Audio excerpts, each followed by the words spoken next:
ಇದರಲ್ಲಿ ಕರ್ನಾಟಕ ರಾಜ್ಯದಲ್ಲಿ ವಿವಿಧ ಇಲಾಖೆಗಳಲ್ಲಿ ಇರ್ತಕ್ಕಂಥ ಸುಮಾರು 8 ರಿಂದ 10 ಸಾವಿರ ಹುದ್ದೆಗಳನ್ನು ಬ್ಯಾಕ್ಲಾಗ್ ಹುದ್ದೆಗಳನ್ನ ನೀವು ಭರ್ತಿ ಮಾಡದೆ ಹೋದಲ್ಲಿ ಮುಂದಿನ ದಿನಗಳಲ್ಲಿ ವಿಧಾನಸೌಧಕ್ಕೆ ಕರ್ನಾಟಕ ರಾಜ್ಯದಲ್ಲಿರ್ತಕ್ಕಂಥ ಎಲ್ಲ ದಲಿತ ಸಂಘಟನೆಗಳು ಮುತ್ತಿಗೆ ಹಾಕ್ತೀವಿ ಹಾಗೂ ಫ್ರೀಡಂ ಪಾರ್ಕ್ನಲ್ಲಿ ಬೃಹತ್ ಮಟ್ಟದ ಹೋರಾಟವನ್ನು ಹಮ್ಮಿಕೊಂತೀವಿ ಅಂತ ಎಚ್ಚರಿಕೆಯನ್ನು ಕೊಡ್ತಾ ಇದ್ದೀವಿ.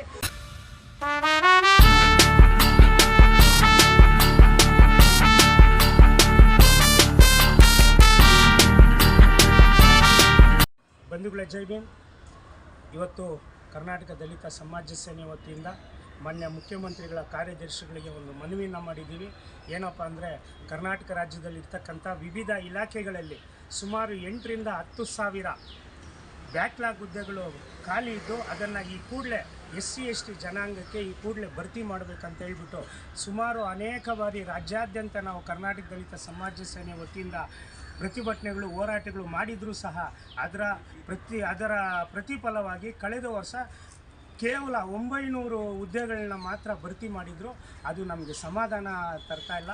ಸುಮಾರು ಇನ್ನೂ 8 ರಿಂದ 10 ಸಾವಿರ ಹುದ್ದೆಗಳು ಬ್ಯಾಕ್ಲಾಗ್ ಹುದ್ದೆಗಳು ಕರ್ನಾಟಕ ರಾಜ್ಯದ ವಿವಿಧ ಇಲಾಖೆಗಳಲ್ಲಿ ಭರ್ತಿ ಮಾಡಲಿಕ್ಕೆ ಖಾಲಿ ಇದ್ದರೂ ಸಹ ಯಾವುದೇ ಸರ್ಕಾರ ಬಂದರೂ ಇವತ್ತಿನ ದಿನ ದಲಿತರನ್ನ ಕಡೆಗಣಿಸ್ತಾ ಇದೆ.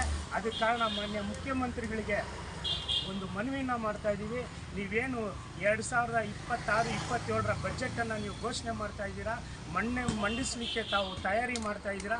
ಇದರಲ್ಲಿ ಕರ್ನಾಟಕ ರಾಜ್ಯದಲ್ಲಿ ವಿವಿಧ ಇಲಾಖೆಗಳಲ್ಲಿ ಇರ್ತಕ್ಕಂಥ ಸುಮಾರು 8 ರಿಂದ 10 ಸಾವಿರ ಹುದ್ದೆಗಳನ್ನು ಬ್ಯಾಕ್ಲಾಗ್ ಹುದ್ದೆಗಳನ್ನ ನೀವು ಭರ್ತಿ ಮಾಡದೆ ಹೋದಲ್ಲಿ ಮುಂದಿನ ದಿನಗಳಲ್ಲಿ ವಿಧಾನಸೌಧಕ್ಕೆ ಕರ್ನಾಟಕ ರಾಜ್ಯದಲ್ಲಿರ್ತಕ್ಕಂಥ ಎಲ್ಲ ದಲಿತ ಸಂಘಟನೆಗಳು ಮುತ್ತಿಗೆ ಹಾಕ್ತೀವಿ ಹಾಗೂ ಫ್ರೀಡಂ ಪಾರ್ಕ್ನಲ್ಲಿ ಬೃಹತ್ ಮಟ್ಟದ ಹೋರಾಟವನ್ನು ಹಮ್ಮಿಕೊಂತೀವಿ ಅಂತ ಎಚ್ಚರಿಕೆಯನ್ನು ಕೊಡ್ತಾ ಇದ್ದೀವಿ.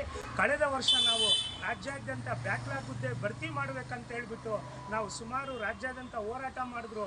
ಕೇವಲ ಮಾಧವಪ್ಪನವರು ಸ್ಟೇಟ್ಮೆಂಟ್ ಕೊಡ್ತಾರೆ, ಸಮಾಜ ಕಲ್ಯಾಣ ಇಲಾಖೆಯ ಮಂತ್ರಿಗಳು ಕೇವಲ 900 ಹುದ್ದೆಗಳನ್ನ ಮಾತ್ರ ನಾವು ಭರ್ತಿ ಮಾಡಿದ್ದೀವಿ ಅಂತ ಹೇಳ್ಬಿಟ್ಟು ಸುಮಾರು ಇನ್ನೂ 8 ರಿಂದ 10 ಸಾವಿರ ಹುದ್ದೆ ಇದೆ. ಇವತ್ತು ನಿರುದ್ಯೋಗಿಗಳು ಡಿಗ್ರಿಗಳು ತಗೊಂಡು ಯುವತಿಯರು ಇವತ್ತಿನ ದಿನ ಬೀದಿ ಪಾಲಾಗಿದ್ದಾರೆ. ಅಂಥವ್ರಿಗೆ ಮಾನ್ಯ ಸಿದ್ದರಾಮಯ್ಯನವರು ಈ ಬಜೆಟ್ನಲ್ಲಿ ನೀವೇನಾದರೂ ಬ್ಯಾಕ್ಲಾಗ್ ಹುದ್ದೆ ನೀವೇನಾದರೂ ಭರ್ತಿ ಮಾಡದೆ ಹೋದರೆ ಕರ್ನಾಟಕ ರಾಜ್ಯಾದ್ಯಂತ ನಾವು ಸರ್ಕಾರದ ವಿರುದ್ಧ ದಂಗೆ ಹೇಳ್ತೀವಿ ಅಂತ ಎಚ್ಚರಿಕೆಯನ್ನು ಕೊಡ್ತಾ ಇದ್ದೀನಿ. ಜೈ ಭೀಮ್.